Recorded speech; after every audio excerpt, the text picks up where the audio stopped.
बात बा। हरदम रहेलू तू मुहावा फुलाई के हो मुहावा फुलाई के थक गईली गोरिया तोहर नखरा उठाई के थक गईली गोरिया तोहर नखरा उठाई के।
गोरी फैशन में कैलू के तना तबाही 4 बीघा खेत रहे दिहलू बेचाई।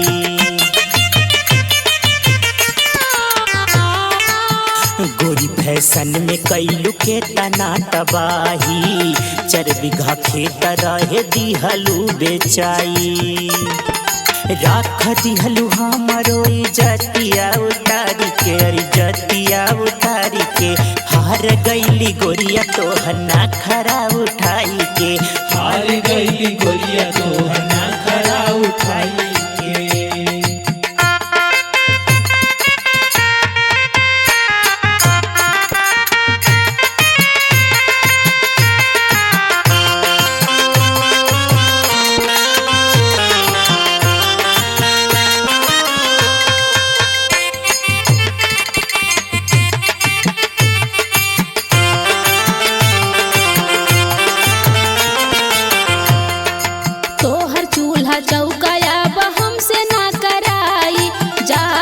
पढ़ावे मास्टरनिया कहाई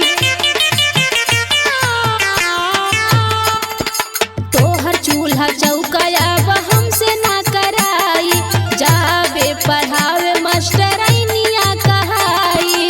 लइका गुड मॉर्निंग कहिए हमरे अगुवानी पे हो हमरे अगुवानी पे सुनए वाला मुआ फारम भरा बागनबाड़ी के सुनए वाला मुआ फारम करिया अक्षर भैंस लागे पड़रू लागे सुना कर सिग्नेचर लागे उर्दू के नमूना। करिया अक्षर भैंस लागे पड़रू जैसे सुना कर सिग्नेचर लागे उर्दू के नमूना। हाई स्कूल पास भैलू ना कला कराई के हाई स्कूल पास भैलू ना कला कराई के थक गईली गोरिया तोहर नखरा उठाई के थक गईली गोरिया तोहर नखरा उठाई के